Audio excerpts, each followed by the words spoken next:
Hari ini kita bakal ngomongin topik yang menurut gua menarik banget dan juga merupakan sebuah filosofi hidup gua, yaitu mendokumentasikan setiap harinya. Jadi waktu itu pertengahan abad ke-20 di salah satu kafe di Paris, Pablo Picasso duduk dan ambil serbet warna putih. Terus dia mulai menggambar di situ dengan pensil. Nggak berapa lama seorang wanita lewat di depan dirinya. Melihat gambar Pablo Picasso, dia terpesona banget. Wow, boleh nggak aku beli gambar ini? Terus Pablo Picasso bilang, boleh, harganya 1 juta franc. Terus wanita itu kaget banget kan, hah, nggak ada kamu bikin ini 5 menit, kenapa harganya mahal banget? Terus Pablo Picasso ya jawab, aku bikin ini bukan cuma butuh waktu 5 menit, tapi butuh waktu seumur hidupku. Nah, ini adalah cerita tentang konsistensi. Buat aku pribadi, My Everyday Camera itu secara konsep menarik banget ya. Dan sebenarnya kecintaan aku terhadap dunia dan seni fotografi ini dimulai ketika pas SD. Waktu itu setiap kali ada retret atau setiap kali ada outing keluar yang tadi tour gitu, pasti aku akan membawa kamera digital yang kecil punya papaku. Ketika naik kelas ke SMP, aku mulai tertarik gitu dan mulai belajar ngedit foto juga di situ. Singkat cerita, akhirnya aku minta ke orang tuaku membelikan DSLR. Dan pada saat itu aku ingat banget Nikon D3100. Mulai sejak hari itu aku gak pernah bisa stop pegang kamera sih. Mungkin orang tuaku ngerasa it's just another hobby ya gitu. Di saat itu juga aku hobi main gitar. Aku punya gitar listrik waktu itu. Terus aku juga les gitar dan di situ kira cuman just another hobby. Ternyata dari saat dibelikan DSLR pertama kali itu, Nikon D3100 itu, mulai hari itu aku gak pernah bisa lepas dari kamera. Aku selalu bawa setiap hari ya kamera itu ke sekolah. Ya pada saat itu aku udah SMA ya. Terus aku juga ada intention bahwa dunia sekolah ini juga suatu saat akan berakhir. Dan sepertinya ketika aku bawa kamera ini setiap hari ke sekolah, mungkin act yang simple ya sebenarnya, cuma berdasarkan aku suka gitu. Cuman aku sadar juga bahwa dokumentasi ini bakal berdampak berlanjut ke kemudian hari. Ketika aku kuliah, aku bisa lihat foto-foto pas masa-masa aku SMA dulu. Kepala sekolahku juga waktu itu ngelihat, Ivan nih setiap hari bawa kamera buat foto-fotoin teman-temannya. Jadinya aku dipanggil sama satu teman aku buat bikin pas foto satu sekolah. Jadi dari TK, SD, SMP, SMA itu semuanya pas fotonya aku yang fotoin. Dan dari situ menarik sih, dari situ jadi aku baca-baca tentang lighting, belajar sedikit tentang lighting gitu pas SMA. Ya itu hal-hal yang seru sih. Dan sebenarnya dari aku setiap hari bawa kamera gitu ya, aku jadi melatih benar-benar komposisi aku harus semakin bagus lagi setiap harinya. Habis itu lebih paham lagi soal peralatan kamera ini. Maksudnya dulu kan ini sebuah DSLR yang kelihatannya rumit. Ketika itu teman-teman masih bingung triangle exposure kayak gimana. Tapi waktu itu aku udah lancar banget dan udah hatam banget. Depth of field tuh seperti ini bentuknya. Terus masuk ke bangku kuliah sama sih, masih sama. Aku selalu setiap hari bawa ke kuliahan kamera gitu ya. Dulu aku kuliah film dan setiap hari pasti aku bawa kamera. Ketika itu juga udah lekat sama dunia kerja ya. Jadi cerita aku konsisten setiap hari di dunia personal ini, masuk ke dunia kerjanya juga rasanya smooth aja gitu. Karena konsistensi itu akan membangun kepercayaan diri. Ketika aku setiap hari udah pegang kamera, ya aku bakal percaya diri ya untuk doing a job, untuk melakukan sesuatu yang aku tahu banget gitu. Peralatannya seperti apa, medannya seperti apa. Dan ya ini adalah cerita bagaimana dengan setiap hari aku melakukan sesuatu, pastinya apapun bidangnya itu pasti aku akan lancar di salah satu bidang itu. Ya jadi aku selalu punya dokumentasi kehidupan SMP aku seperti apa, kehidupan SMA aku seperti apa. Aku juga di tempat ibadah dulu jadi koordinasi dokumentasi gitu ya. Di semuanya 17-an komplek aku juga jadi koordinator dokumentasi di komplek aku dulu. Terus dulu di orientasi mahasiswa juga di OMB aku ditunjuk jadi koordinator dokumentasinya. Karena itu salah satunya adalah karena skill yang compounding, skill yang aku bentuk terus menerus setiap harinya, yang akhirnya aku bisa ditunjuk untuk memiliki tanggung jawab yang lebih. Terus acara-acara keluarga itu dari kedua belah pihak ya, dari pihak mama, dari pihak papa, sekarang ada pihak istriku, itu semua udah tahu gitu kalau aku adalah koordinasi dokumentasi di setiap acara gitu. Jadi pasti aku yang akan menyediakan tripod, kamera, dan juga sesi foto bersama, semuanya bakal aku yang handle gitu sih. Jadi memang selalu aku bawa kamera setiap hari kemana-mana. Memang mungkin tidak hanya kamera besar yang aku bawa setiap hari ya, ada kamera kecil dan juga kadang-kadang juga pakai kamera HP. Tapi yang penting buat aku adalah kesadaran penuh dari aku untuk merekam kejadian-kejadian di hidup aku yang tidak akan terulang lagi. Ya sebenarnya dokumentasi kehidupan ini kan fungsinya ada dua menurut aku ya, yaitu yang pertama adalah mengasah visual storytelling. yaitu ya ketika setiap hari kita berkomposisi, setiap hari kita kenal banget sama kameranya, itu bakal mengasah kita di onset. Misalkan aku sekarang syuting music video atau syuting komersial, itu bakal lebih mempertajam aku untuk mendapatkan naratif yang aku mau. Misalkan apakah ini waktu yang tepat untuk close up, apakah ini waktu yang tepat untuk wide, nanti kemana nih jalan ceritanya ketika di editing, seperti itu sih. Jadi lebih mengasah, yang pertama mengasah skill. Yang kedua adalah mendokumentasikan kehidupan, mendokumentasikan progres kita di kehidupan, entah itu personal life kita, hobi kita, tempat di mana sekarang kita tinggal, kamar kita sekarang space-nya seperti apa sih, cara kita jalan, cara kita bertutur kata di saat itu berbeda banget gitu ya. Karena aku udah melihat cara aku bertutur kata ketika waktu aku SMP SMA, cara aku bertutur kata dan berjalan ketika kuliah dan sekarang gitu, seperti itu semuanya terdokumentasikan. Walaupun mungkin emang niat awalnya nggak terlalu gue pengen lihat progres gue seperti apa ya gitu, tapi ya ketika itu semua terekam dengan jelas, kita bisa melihat dan juga kita bisa memori. Karena memori inilah yang membuat seorang manusia hidup. Menurut aku manusia itu mati ketika apa sih? Ketika mereka lupa. Ketika mereka akan lupa akan kehidupannya. Contoh, aku akan ingat apa yang aku lakukan di 18 Januari 2014 misalkan. Aku akan ingat apa yang aku lakukan di 17 Agustus 2014 misalkan.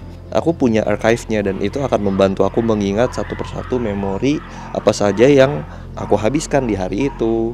Apa sih hal-hal meaningful ketika saat aku SMA, saat aku kuliah gitu. Dan itu secara nggak langsung terekam. Dan menurut aku itu adalah sebuah filosofi hidup yang aku akan jalankan dari dulu, dari pertama kali aku pegang kamera DSLR itu sampai ketika aku tua. Aku akan tetap aja jadi orang tua yang ngalungin kamera kemana-mana gitu. Waktu itu juga di masa-masa setelah kuliah, masuk ke dunia kerja juga selalu, ya memang sih aku nggak berbohong ya, bahwa ada saatnya dimana memegang kamera tuh rasanya seperti kerja banget gitu. Dan itu adalah sebuah statement yang pengen aku pertegas ya di channel ini, karena memegang kamera tuh bukan cuma sebagai profesi kita sebagai fotografer atau videografer, tapi ya ini adalah dokumentasi kehidupan yang luar biasa menarik ini loh. Kita cuma dikasih kesempatan di kehidupan ini, detik ini itu nggak akan terulang lagi, nggak akan pernah terulang lagi, dimana kita bisa merekam raut wajah orang tua kita, suasana family gathering kita pas lebaran ini misalkan, pas lebaran tahun lalu.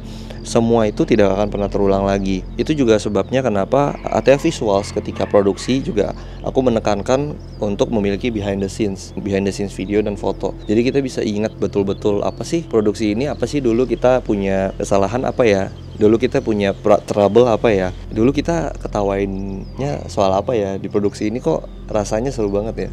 Karena itu ya, manusia kadang-kadang ingatnya feelingnya aja, tapi nggak ingat exact momennya apa, kecuali orang-orang yang memiliki photographic memory ya. Waktu COVID juga aku bisa ingat dengan jelas, karena waktu itu lagi tinggal sama teman-teman, terus kita semua kena COVID. Dan menurut aku pada saat itu bukan sesuatu yang menyedihkan ya, tapi menyenangkan aja. Kita seluruh dunia disuruh stop pada saat itu dan kita terkungkung di situ. Aku sama ke-6 teman aku yang lainnya.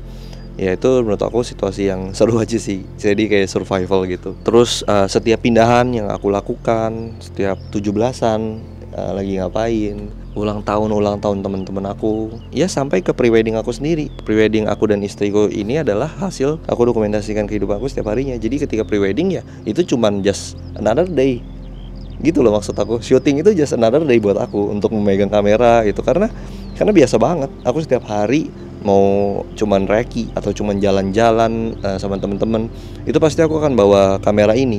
Ya aku akan maksud ini, ya mungkin kameranya nggak harus ini ya, ini cuman tool yang aku pilih. Dan kebetulan tool ini udah 5 tahun, aku udah dari tahun 2020 aku udah memakai tool ini. Kompetensi itu ya skill yang diasah sehari, 2 hari, berhari-hari, setahun, 2 tahun, ya itu semua akan nge-build up sih, dan akan compounding menjadi pribadi yang seperti apa. Dan aku sangat merekomendasikan ya seni dokumentasi kehidupan ini, karena itu bisa membuat diri kita itu menjadi lebih mindful. Kita bisa lebih mengingat raut wajah orang tua kita, kita bisa mengingat pada saat itu adik kita pakai baju warna apa ya, dan suasananya seperti apa ya ketika itu. Itu secara nggak langsung adalah menjadi sebuah jurnal. Jurnal itu kan kita tuliskan ya memori kita tuh tentang hari ini tuh bagaimana situasi kita sih sekarang gitu, dan itu bisa menjadi jurnal visual. Dan menurut aku itu penting banget untuk kesehatan mental kita juga, yaitu kita kita lebih mindful sama dunia kita. Ya kita juga bisa lebih belajar bersyukur tentang apa yang kita punya juga sekarang, momen ini, detik ini. Dan ya itu gak semua selalu materi ya. Praktik fotografi ini membuat kita jauh lebih mindful. Ketika aku melakukan misalkan hunting atau street photography, itu istriku bilang, wah gila, kalau kamu di state ini kayak lagi state yang flow, lagi bener-bener kita aware, kucing geraknya kita bisa tahu gitu. Street photographer tuh ngelihat gitu, wah daun ini jatuh di posisi yang seperti apa, langitnya bergerak, itu kita semua tahu ya.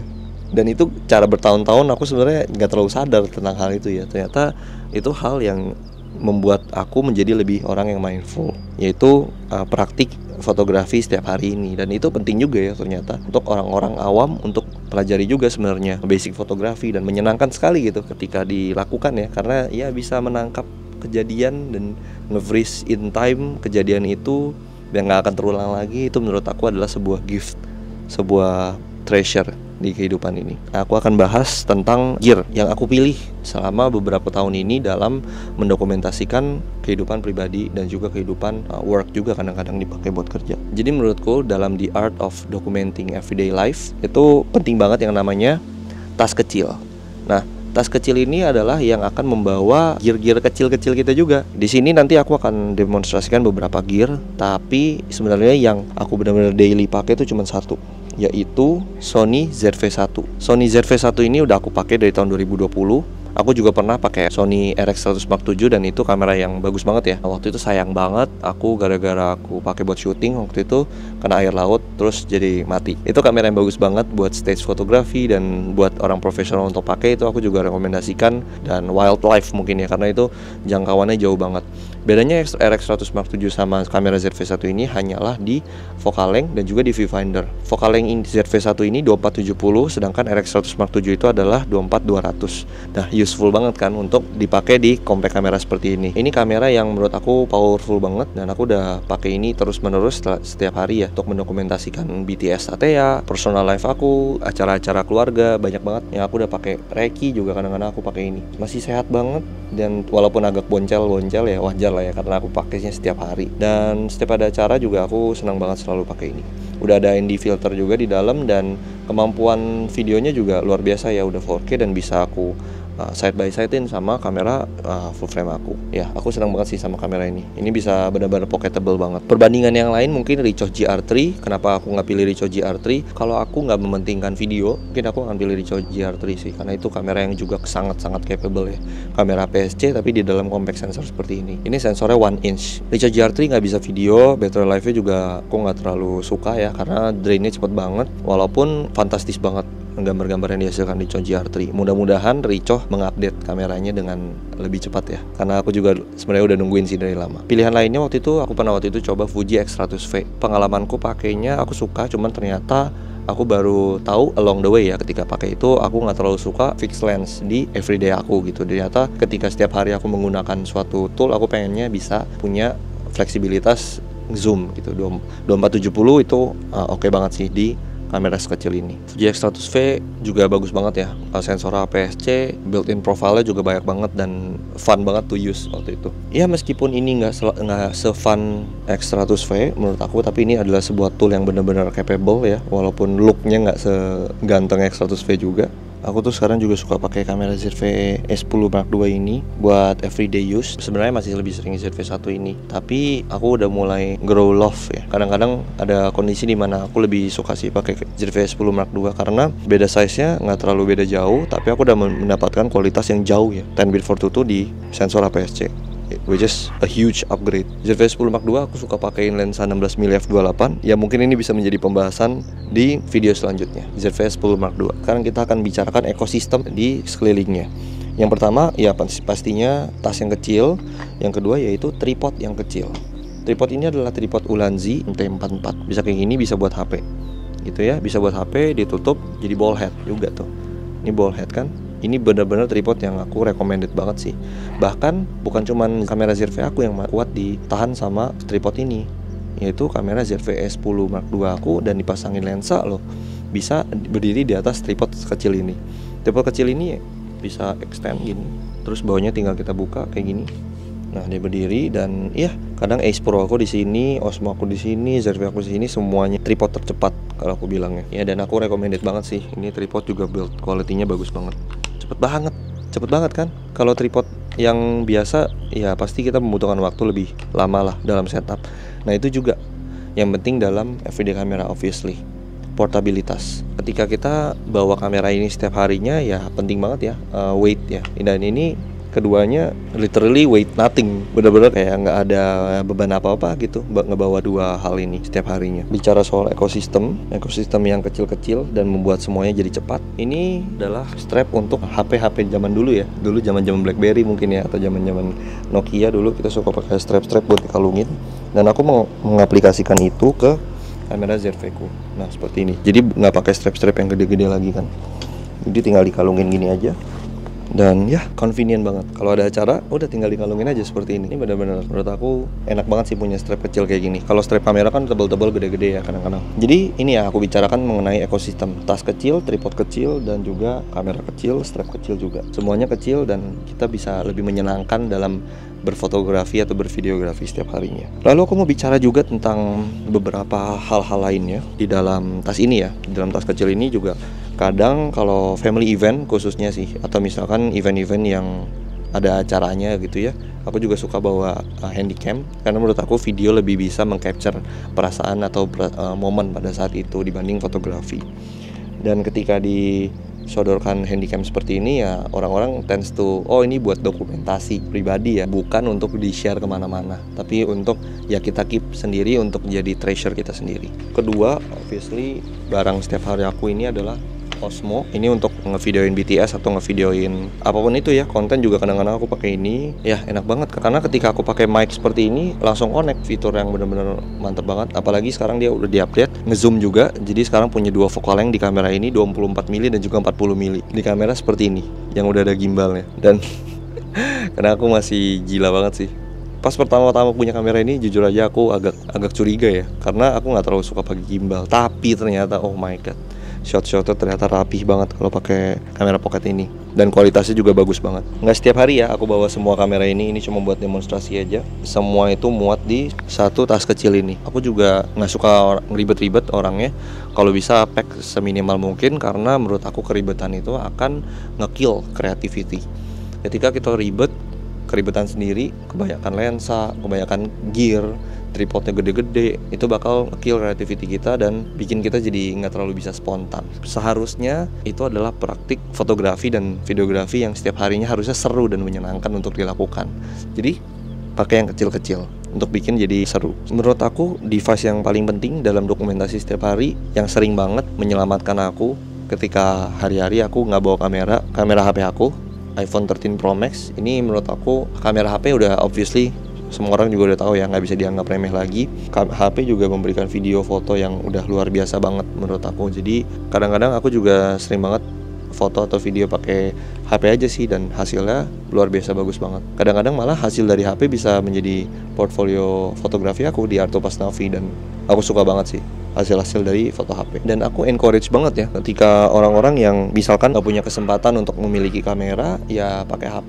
Itu menurut aku juga sebuah sarana untuk dokumentasi hidup yang sangat powerful, karena HP sekarang semuanya udah pasti punya kamera. Dan ketika punya kamera ya kita bisa melakukan praktik mindfulness itu, praktik documenting everyday. Video-video seperti ini juga menjadi cara nggak langsung menjadi sebuah jurnal dokumentasi tentang cara ngomong aku dan pola pikir aku di Maret 2025 itu seperti apa. Seperti itu sih, ini yang aku maksud. Dan setelah aku sadarin banyak banget teman-teman aku yang tidak mendokumentasikan apapun itu, kecuali buat sharing instastory aja gitu. Padahal dokumentasi hidup itu lebih dari sekedar instastory. Banyak banget foto yang aku foto ya for the sake of aku documenting, aku archiving gitu. Oh, ini adalah ruangan tempat aku kerja selama 2 tahun, dari tahun 2021 sampai tahun 2023. Oh, ini adalah taman mamaku. Gitu sih. Jadi aku merasa itu sih, orang-orang ternyata banyak ya yang nggak terlalu foto gitu. Maksudnya foto kan nggak harus fotografi ya, nggak harus fotografi yang benar-benar langsung nyeni atau langsung benar-benar serius gitu kan, nggak. Sebenarnya dokumentasi kehidupan bukan mengenai foto-foto yang bagus atau video-video yang bagus doang kan. Nah, aku juga pengen nyampaikan bahwa documenting everyday itu juga ada fine line ya, between ya documenting everyday sama annoying. Jadi ketika aku melakukan praktik ini, aku juga sadar tentang boundaries orang-orang yang aku dokumentasikan ini. Memang hanya sekedar dokumentasi ya, jadi ya bukan sarana untuk eksploitasi atau apa. Jadi ketika kita terlalu megang kamera dan juga terlalu fokus akan settingan segala macam, itu juga akan menjadikan kita orang yang kurang mindful, karena kita terlalu fokus sama apa yang kita lakukan.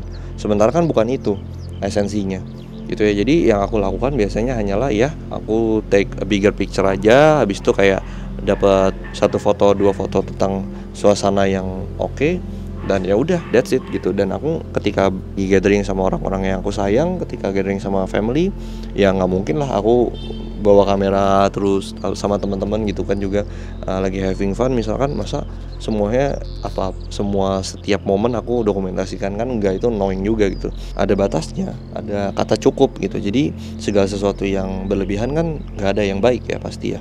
Jadi kita yang harus tahu balance yang kita itu di mana, seperti itu. Oke, seperti itu aja yang kita bisa bahas hari ini. Semoga kalian suka, dan jangan lupa buat subscribe dan komen di bawah video apa yang kalian, misalkan kalian ada ide tentang video apa yang perlu aku develop, dan juga pertanyaan-pertanyaan pasti aku jawab juga di YouTube atau di chat direct message aku ke Instagram. Oke, segitu saja. Thank you so much.